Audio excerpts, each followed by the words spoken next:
네, 안녕하십니까. 해커스 공문학원의 이상구 강사입니다.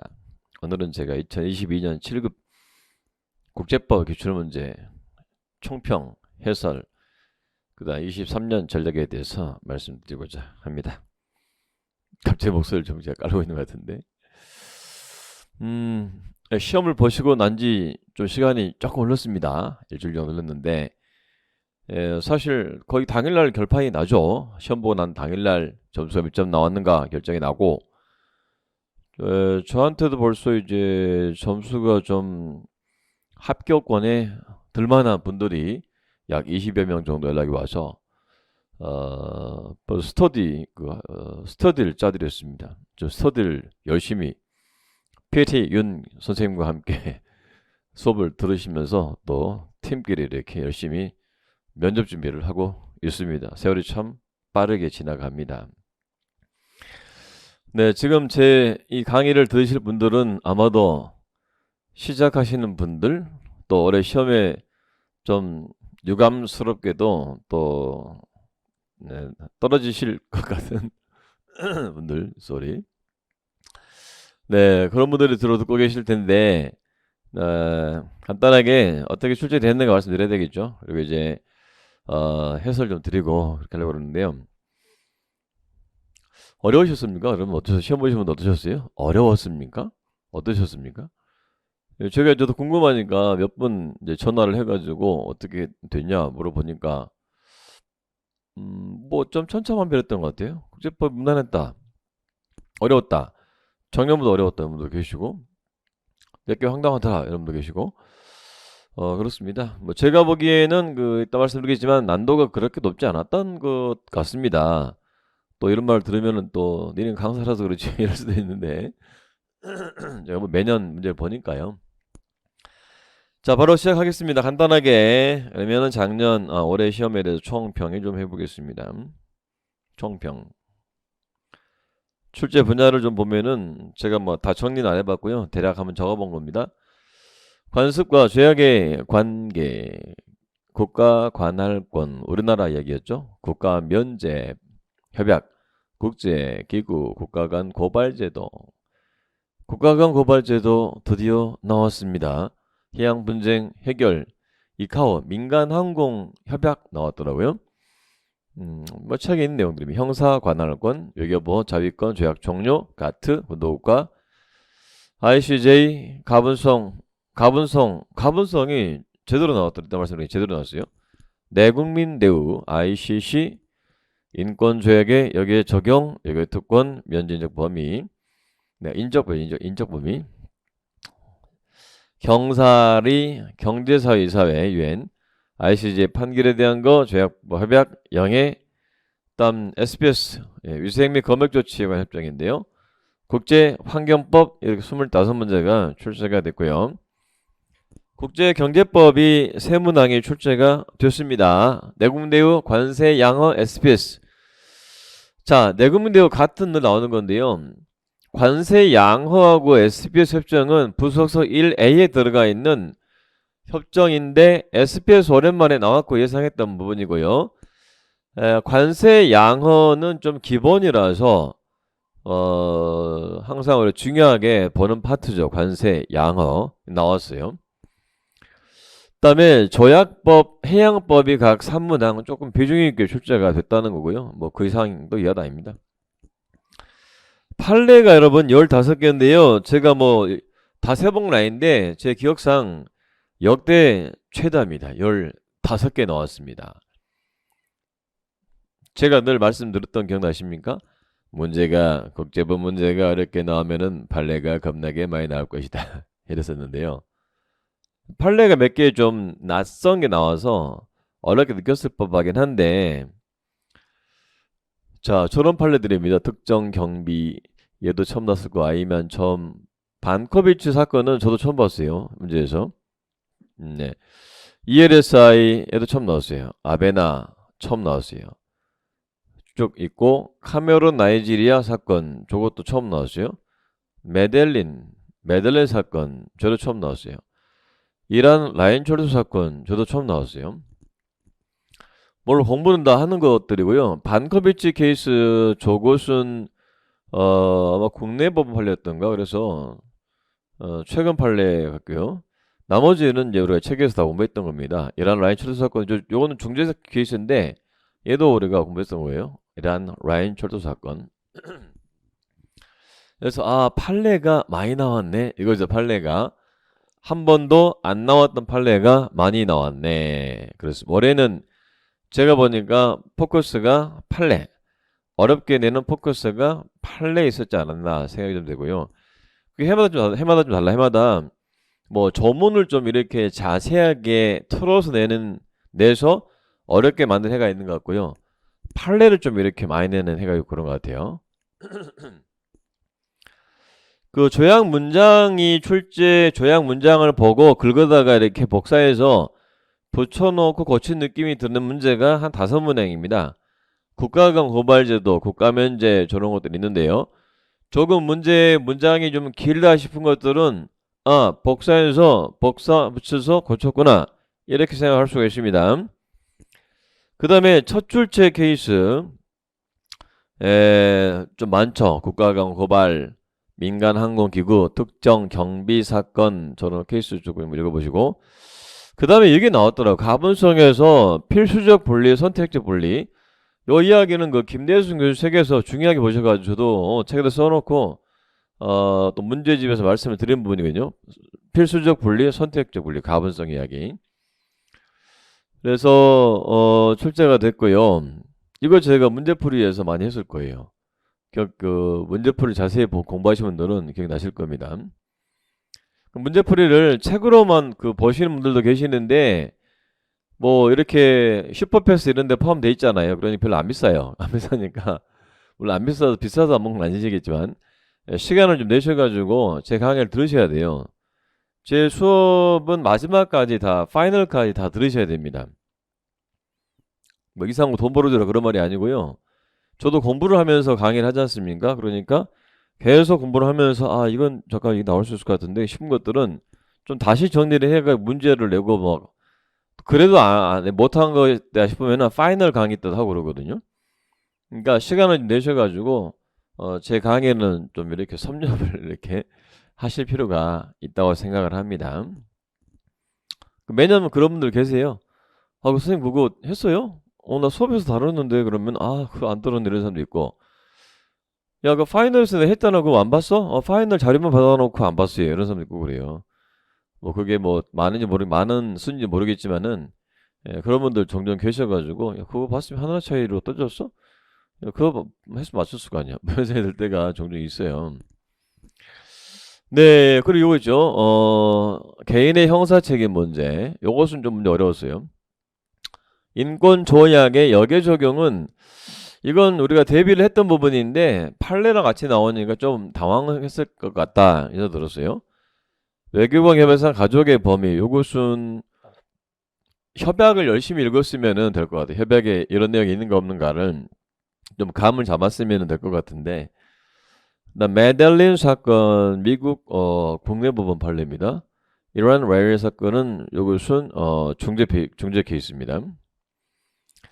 제가 생각하는 A급은 몇 개가 하나, 둘, 셋, 넷, 5개가 A급인데 가분성, 형사책임 제외 사유, 인권조약의 역외 적용, 둘, 4개구나.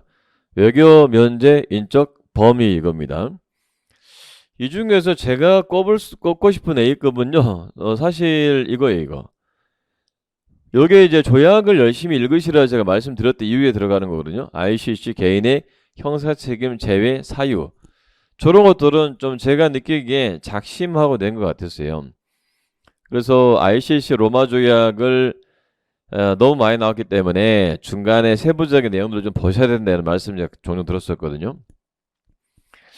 나머지 가분성 이야기나 역외 적용이나 인적 범위 저것은 약간 그 가분성은 우리가 정면을 했던 것 같고요. 역외 적용도 그렇고 판례 하나는 조금 어려웠는데 인적 범위는 외교 면제, 외교 관계 협약을 좀 자세히 읽었으면 맞출 줄 않았을까? 이런 생각이 좀 들었어요. 판례에서는 요 반커비치 케이스 요거 있죠? 이 케이스가 조금 판례 자체는 익숙하지 않았겠다. 내용들은 이따 말씀드리겠지만 제가 보기엔 그닥 유추하기 어려운 내용은 아니었던 것 같아요. 그래서 전반의 난도는 22년보다는 좀 쉽고 21년보다는 그래도 판례가 좀 많이 나와서 살짝 좀 어려웠겠다.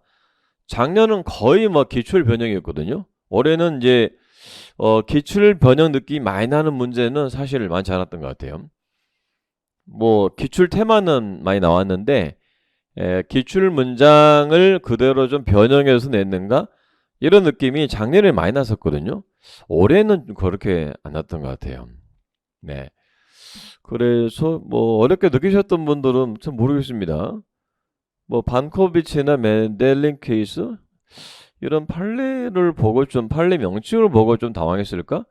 이런 생각이 좀 들고요. 내용상으로 보면은 사실 뭐 기본서에서 공부했던 내용들에 크게 안 벗어난다 생각이 되거든요. 네. 뭐 그렇습니다.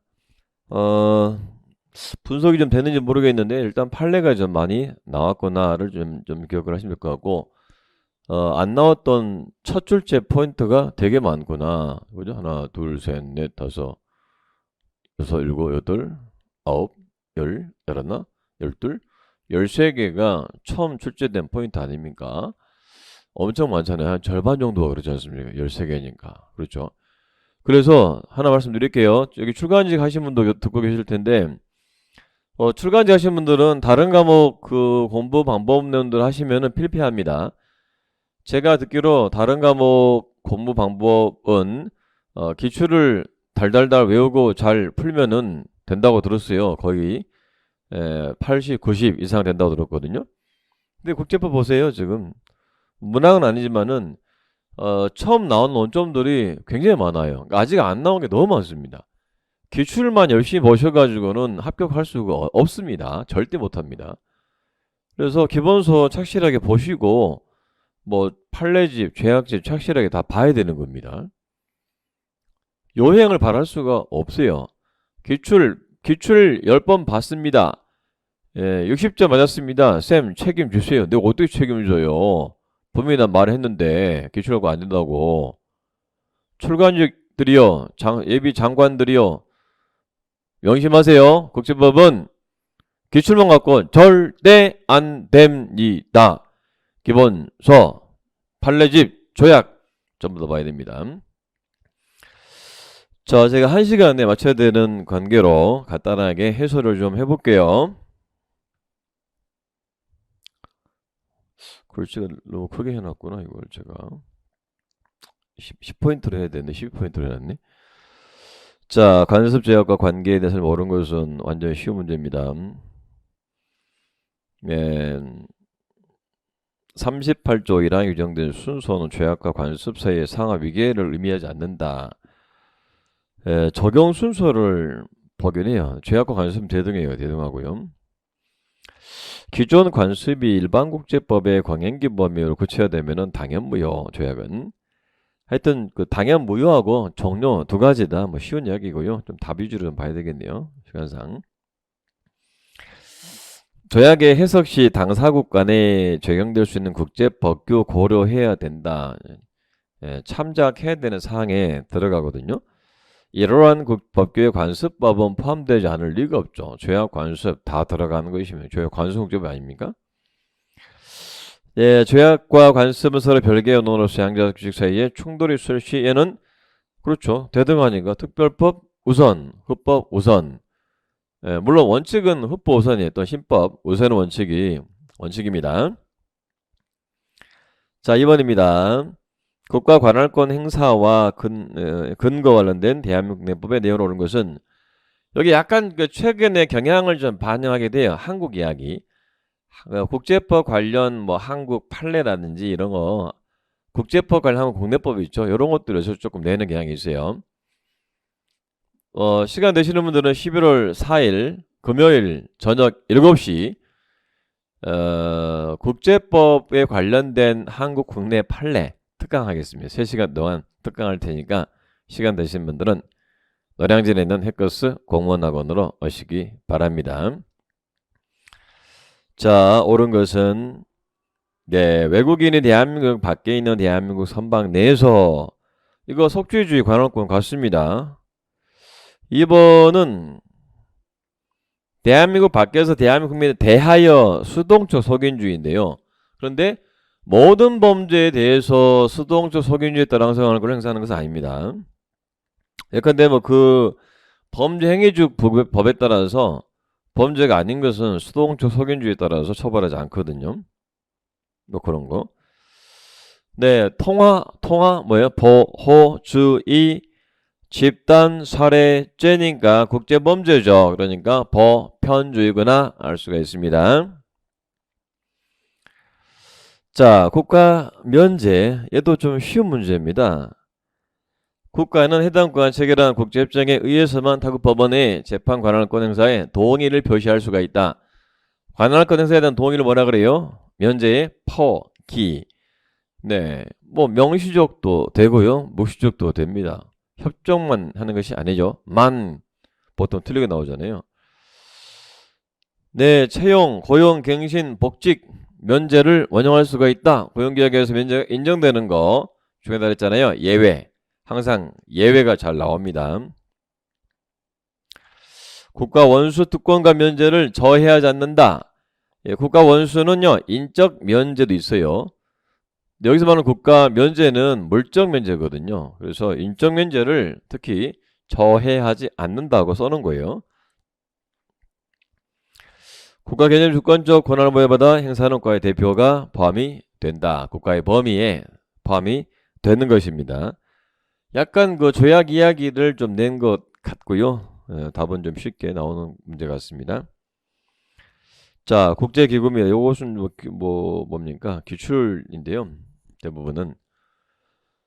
네, 국제기구 회원국으로서 국가 외 다른 실체를 포함할 수가 있다. WTO에 유럽연합이 포함되어 있지 않은 국가가 아니지만 Certain expenses of the United Nations 사례에서 유엔의 목적을 달성하는 데 필요한 권한의 묵시적 권한의 이유를 인정해놨다.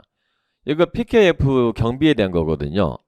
PKF가 헌장에 명시되어 있지 않지만 헌장 목적 달성을 위해서 필요한 조치에 들어간다라고 본 케이스죠.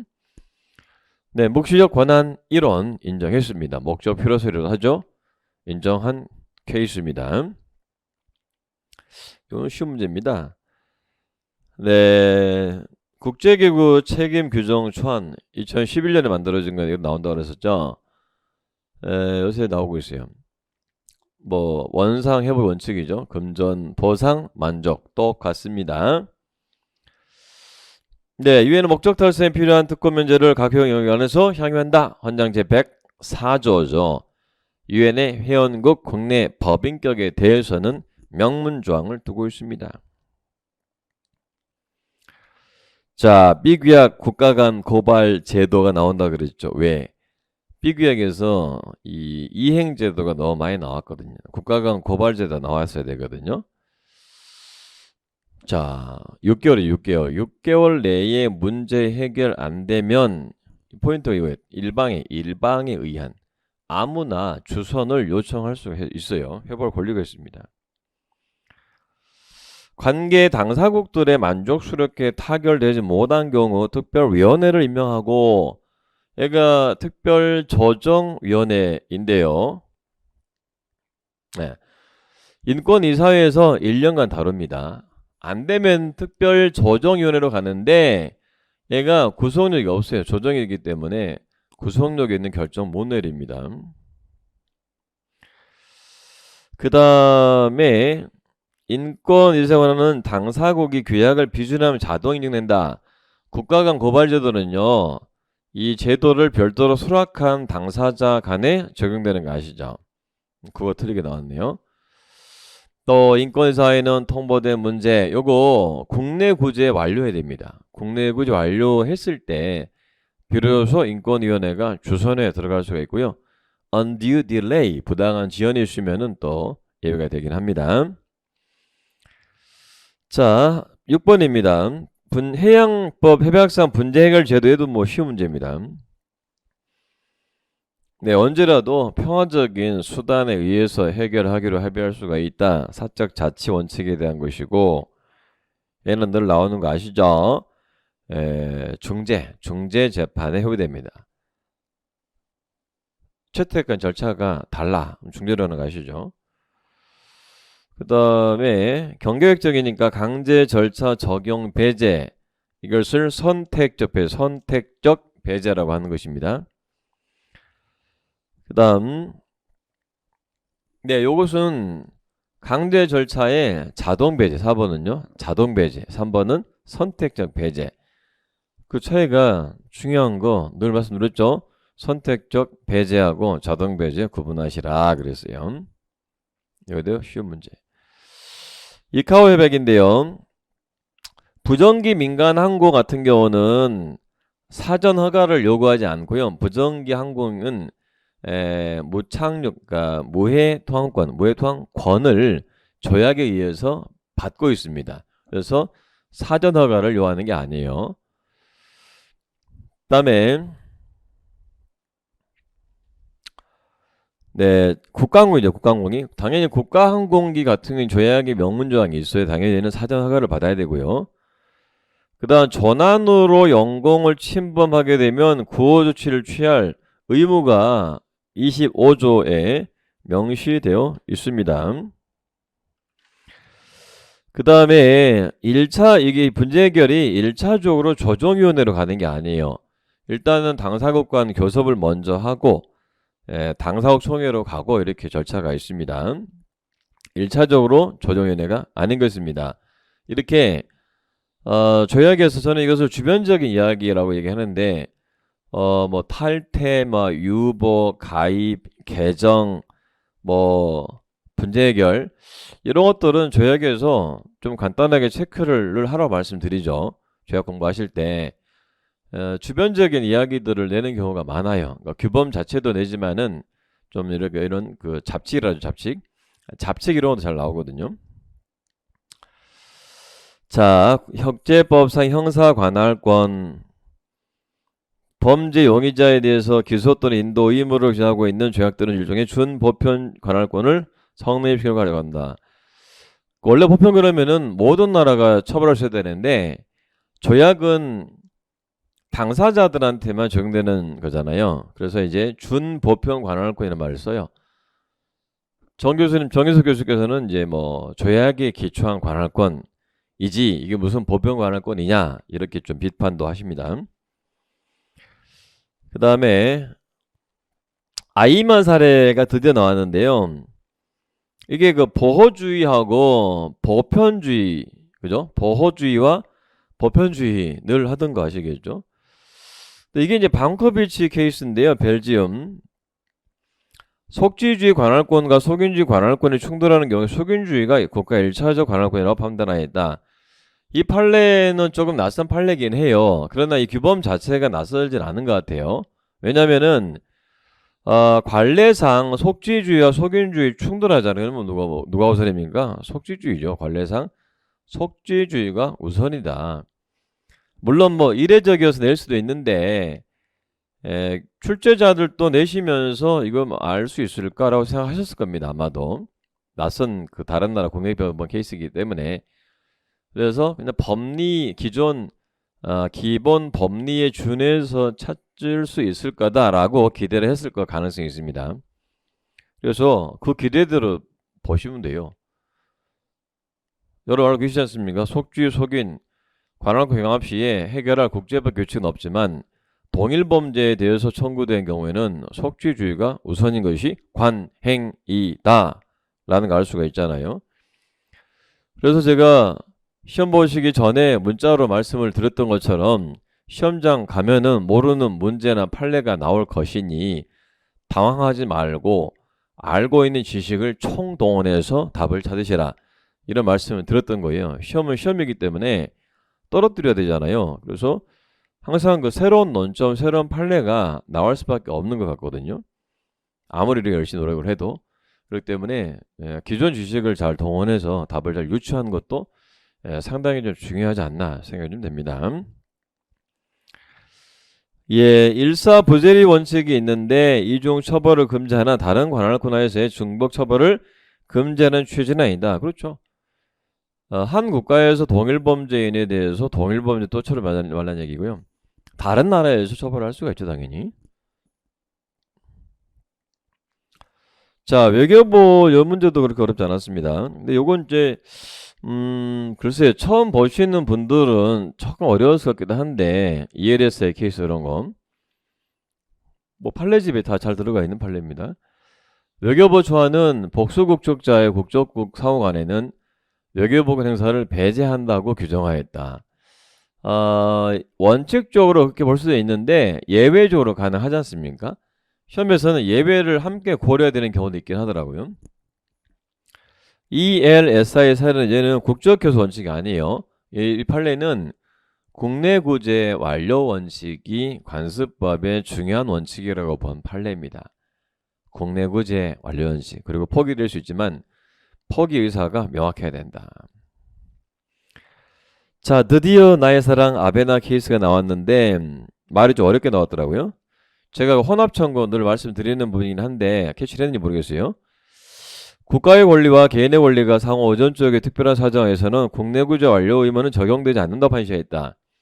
그러니까 이게 지금 조약 위반도 있고 개인의 권리 침해도 있단 말입니다. 이때 보통 혼합 청구라고 그러는데 혼합 청구에는 프리판더런스 테스트, 압도적 우세 기준이라고 들어가긴 합니다. 근데 여러분 아베나 케이스에서 기억나세요? 국내구제 완료 원칙을 완료 항변을 미국이 제기했는데 기각됐잖아요. 알고 있잖아요. 그러면 그렇죠. 판례에서는 국내구제 완료 원칙이 안 됐지. 이렇게 유추할 수 있단 말입니다. 혼합 청구에 대한 거예요. 그래서 국가의 권리 침해에 대해서도 청구를 했기 때문에 국내구제 완료를 할 필요가 없다고 보는 그런 케이스란 말입니다.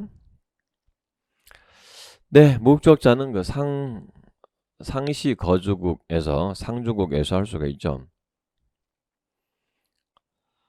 자위권은 좀 쉽게 나왔죠. 경제 제재 조치, 영토 점령 지역 등에서 할 수가 있죠.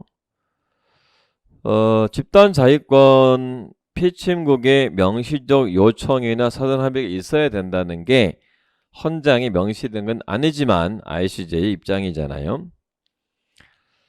자, 비례성은 최초 공격 방식과 대응 방식 간의 대칭을 의미하는 것이 아니고요. 요 말이 좀 어렵네.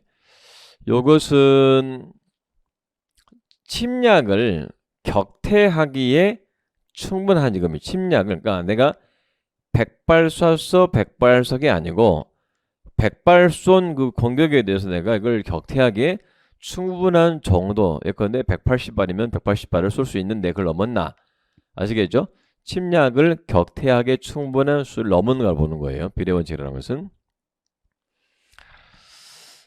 네, 요건 기출론점이죠. 자위권 헌장 51조에 있고 나머지 부분은 주로 비례성과 필요성은 여전히 국제 관습에 의해서 보완돼야 한다고 하였다. 쉬운 문제고요. 자, 조약 종료 보겠습니다. 탈퇴 폐기 규정이 없다. 그러면 성질을 봐야 되겠죠. 성질상 당사국의 폐기나 탈퇴권이 묵시적 인정된다. 어떤 거 동맹 조약, 국제 기구 설립 조약, 분쟁 해결 조약 뭐 이런 거죠. 양자 조약에서 일방 당사국의 중대한 조약 위반이 있는 경우에 타방 당사국은 조약의 종료를 주장할 수가 없으며 조약은 자동 종료된다. 아니죠. 중대한 위반은 뭐예요? 상대적 종료 사유니까 원형을 해야 되겠죠. 네, 요거 좀 쉬운 문제 같은데요. 사정 변경 국경 설정 조약에 대해서는 원형할 수가 없죠. 후발적 이행 불능, 후발적 이행 당사국은 그 조약을 종료시킬 수가 있다. 그렇죠. 그걸 종료나 정지 사유로 원형할 수가 있잖아요. 자, 가트 옳은 것은 그랬습니다. 관세. 네, 낮은 관세율을 부과하는 것은 관세 양 위반이 아니죠. 초과해서 부과함 위반이에요. 얘도 많이 한 거네, 그죠? 반덤핑 관세, 상계 관세는 관세 양의 의무에 포함 안 되는데 지금 무슨 말이냐? 별도로 관세 양어와 별도로 부과할 수가 있어요. 그 말이에요. 수입 쿼터도 안 되고 수출 쿼터도 안 됩니다. 이거 많이 했던 거죠. 동종 국내 상품 일시적인 과잉 상태 제거하기 위한 정부 조치 시행 필요한 경우 농수산품의 수입자는 허용된다. 이게 11조 2항이 수량제한 금지 원칙의 예외인데 내용이 되게 많거든요. 그래도 간혹 나오기 때문에 읽어 들어 말씀드렸죠. 간단하게라도 11조 2항 A부터 쭉 나오는 것들. 자, 군도 국가 얘도 그냥 쉬운 겁니다. 군도 개선에서부터 축정이 되고 주권은 상공. 그래서 군도 지역 상공은 영공이죠. 해저, 하청토, 자원까지. 그 다음에 군도 수역에서 통항 원칙은 무해통항이에요. 그래서 적절히 공표하고 특정 수역에서 일시적으로 정지시킬 수가 있죠. 공표해야 됩니다. 그 다음에 항로대를 지정하는 경우에 통항 분리 방식을 설정할 수 없다. 이 통항 분리 방식 또는 분리 통항 방식인데 이건 뭐 무해 통항, 뭐 통과 통항, 군도 항로대 통항에 다 적용됩니다. 쉬운 문제고. ICJ에 옳지 않은 것은 일본 논점도 많이 했다 그죠 이거? 안보리가 어떤 분쟁 또는 사태 관련한 임무를 수행하는 동안 중일제라도 총회는 권고적 의견을 구할 수가 있다. 더 중요한 것은 이때 안보리의 동의를 요하지 않습니다. 재량이에요, 재량. 그 다음에 소재판부 요거 전문사건 재판부는요 수시로 소재판부를 5명으로 이렇게 낼 수도 있거든요. 여기는 수시로가 맞아요. 중재판정 부존재 무효구원 소송 제기되는 경우 중재판정의 법적 구속력을 인정하여 이러한 사례에 대해서 판단할 수가 없다. 얘도 아마 기출론점 같은데 그 카타르 바레인 사건 보게 되면 중재판정의 효력을 다루기도 해요. 그러니까 영국에 개입한 그런 사안이 구속력이 있는지를 따지는 사건이 제기되어서 재판한 적이 있고 그래요. 일단 유엔 회원국은 아니지만 규정 당사국인 국가도 투표권 가질 수 있고 거부권은 적용 인정되지 않는다. 이것은 ICJ 규정 그대로 된 겁니다.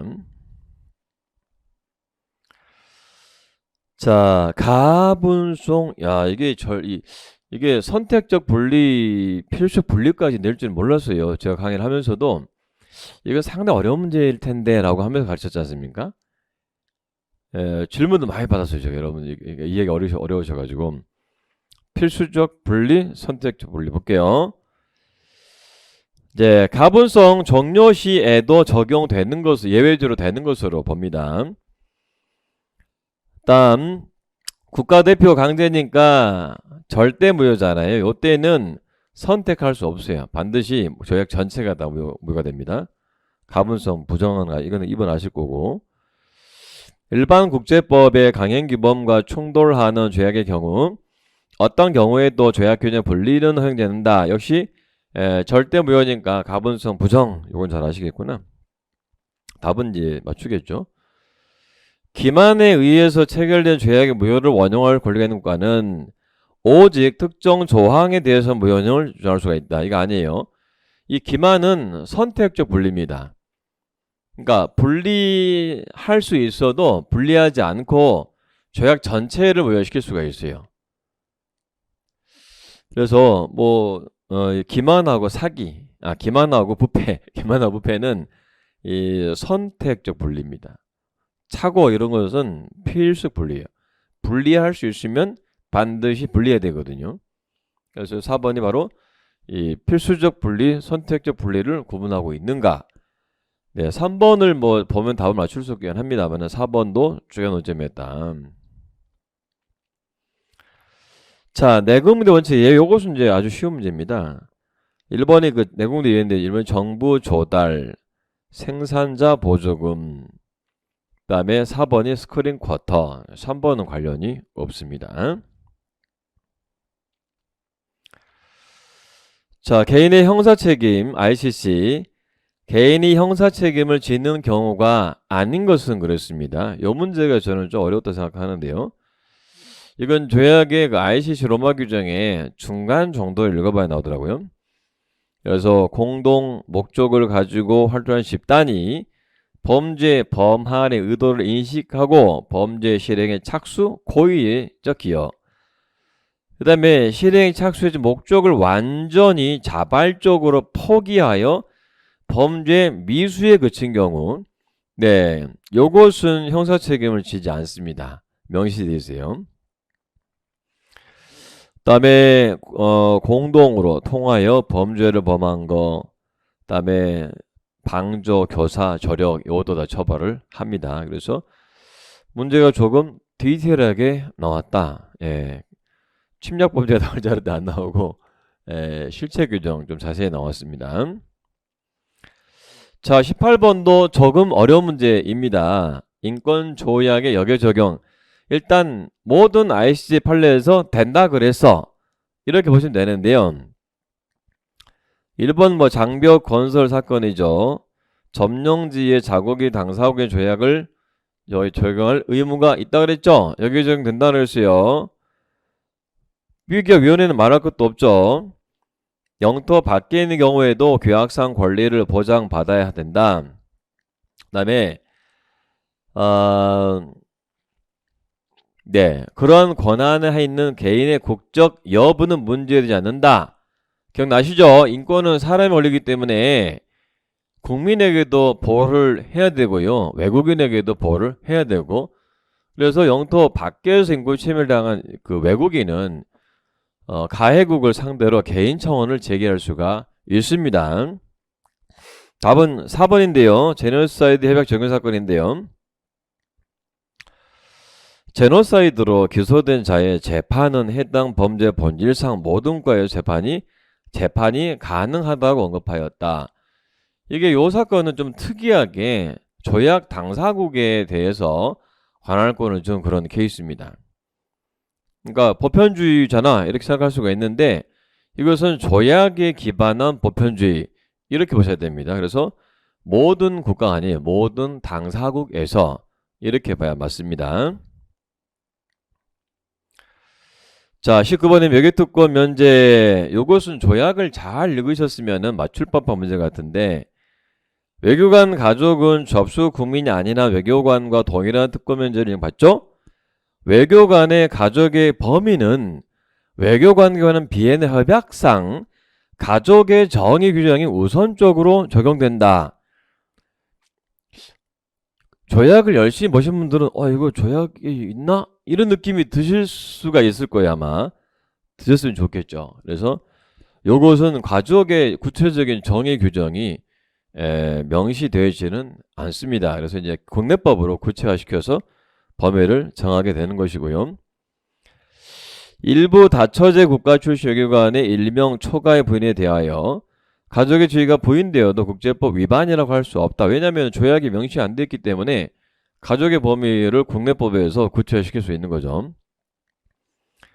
네, 사망하는 경우 가족은 접속을 퇴근한 이후하는 상당 기간이 만료할 때까지 특권과 면제를 계속 향유한다. 배우자가 상업활동하면은 면제가 제한되잖아요. 그래서 접수국이 재판 관할권, 특히 민사재판 관할권을 행사할 수가 있는 것이고요. 그래서 1번 논점은 조금 어려울 것 같긴 한데요. 나머지는 좀 어렵지 않아 보입니다. 경사리 임무와 권한. 네, 인권, 기본적 자유 존중 촉진 경사리 임무에 들어갑니다. 전문기구 제2관계 설정, 총회 승인 잘 알고 있는 거죠. 네, 그 경사리에도 이런 규정이 있어요. 이것도 마찬가지죠. 유엔 헌장을 촘촘하게, 헌장을 제가 말씀드렸죠. 10개 정도의 촘촘하게 읽어야 되는 조약범위에 들어간다 그랬잖아요. 그랬는데 이런 말이 없는데 시간 나는 대로 촘촘하게 읽으면은 좋은 조약이잖아요. 유엔 헌장은. 그래서 투표권 없이 참여하 초청한다 이런 규정이 있단 말이에요. 총회 권고를 이행하기 위해서 이사회 권한에 속하는 의무를 수행하며 유엔 회원국의 요청이 있는 경우에 한하여 총회 승인을 얻어서 승인을 지원할 수가 있다. 회원국의 요청이 없더라도요. 재량에 의해서 영역을 제공할 수가 있게 되어 있습니다. 헌장 규정에 나와 있는 것이고요. 조문이 기가 나는데. 네. 그래서 그 조문 헌장 규정 보게 되면은 한하여 여기 좀 틀린 포인트로 잡으신 것 같습니다. ICJ 판결 옳은 것은 1번. 네, 요 사건이죠. Land and Maritime Boundary between 가메룬 대 나이지리아 사건에서 선결적 항변에 대한 판결 해석 신청의 대상이 될 수가 있다. 네, 판결 해석의 범위에 선결적 항변에 대한 판결, 결정도 들어갑니다. 네, 2번 틀린 거 아실 거예요. ICJ와 안보리는 서로 배타적으로 관할권을 행사할 수가 있어요. 동시에 라그란드 형제 사건 헌장 제94조 1항에 규정된 ICJ 결정은 재판소에 의해서 내려진 최종 판결만을 지칭한다고 판단하지 않았고요. 요것은 이제 잠정조치 효력을 판단하는 과정에서 해석을 했던 그런 부분이거든요. 요것은 이제 조금 문제를 깊이 낸 것 같다 이런 생각이 좀 듭니다. 그러니까 최종 판결만이 아니라 재판소가 내리는 구속력의 결정이 다 들어간다고 보는 거예요. 그 다음에 메들린 텍사스 사건의 ICJ 판결의 법적 구속력을 인정하였다. 그러니까 원래는 보통 구속력을 인정하는데 미국 법원에서 요것은 구속력을 부정한 그런 판례입니다. 메들린 사건. 이것은 그 정 교수님의 그 판례백선에 보니까 해설 부분에 언급이 있었던 기억이 납니다. 자, 조약법에 관한 비엔내백에 대한 설명으로 옳지 않은 것은 네, 그렇습니다. 동의가 모든 교섭국에 대해서 확정되는 대로 조약이 발효한다. 귀속적 동의가 확정됐을 때. 그 다음 발효 전에 당사국과 관련하여 발생 행위는 사실은 어떤 경우에도 당사국을 구속해야 된다. 조약 불속 원칙이죠. 근데 뭐 합의해서 적용할 수도 있고요. 또 뭡니까? 기존 관습의 성문화가 있을 수 있겠죠. 예, 3번은 뭐 항상 나오는 쉬운 논점이에요. 잠정 적용. 네, 잠정 적용 중에 다르죠. 잠정 적용 다시 나올 겁니다. 잠정 적용이 조금 논점이 많아요. 자주 많이 보셔야 됩니다.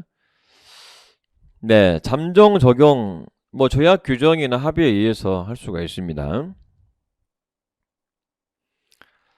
자, 영에 대한 설명으로 옳지 않은 것은 쉬운 이야기죠.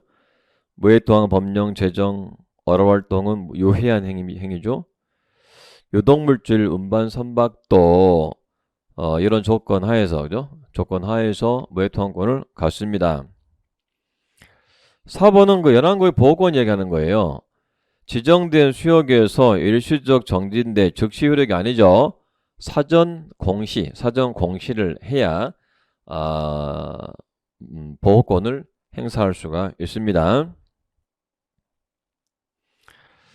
SPS 문제가 좀 쉽게 나왔습니다. 조치의 범위 이번 충돌 겁나게 많이 했던 거죠. 충돌 상호 배타적으로 적용. 네, 요건 SPS 협정만 적용된 얘기예요. 다음에 이게 이제 3번은 그 동등성인데요. 동등성 같은 경우는 법적 의무는 아닙니다. 동등성 조건은 상호 합의를 통해서 적용하는 것이고요. 답이 좀 명확하게 나왔죠. 불충분한 경우 잠정 조치 취할 수가 있죠. 그래서 사전주의 원칙이 들어가 있다. 이렇게 얘기를 합니다. 국제환경법 쉽게 나왔죠. 네, 가부츠 커버 사건이죠. 지속가능 개발 개념의 경제개발과 환경보호를 조화시킬 필요성이 포함된다고 언급. 네, 요 판례가 드디어 나왔군요. 2015년 케이스인데 요것도 제가 많이 강조했었어요. 심각한 월경침의 위험이 존재하지 않으면 사업을 환경 영향평가를 실시할 의무가 없다. 기억나세요?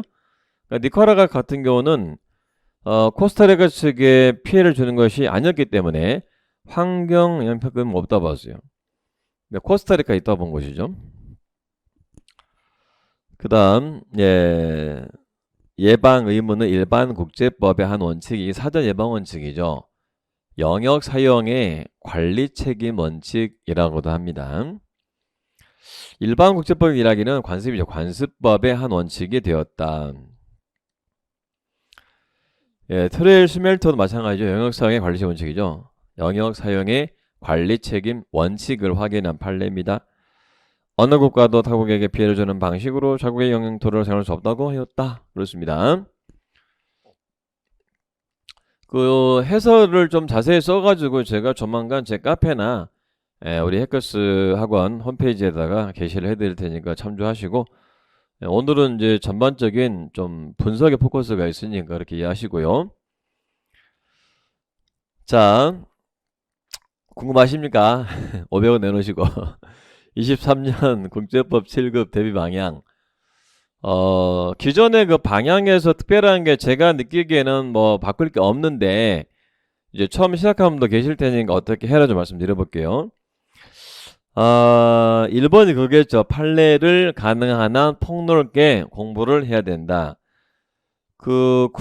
우리나라에서 국제법 판례 공부하는 여건이 좀 좋지 않아요. 요새는 책을 좀 많이 내시긴 한데 책마다 포괄 범위가 달라요.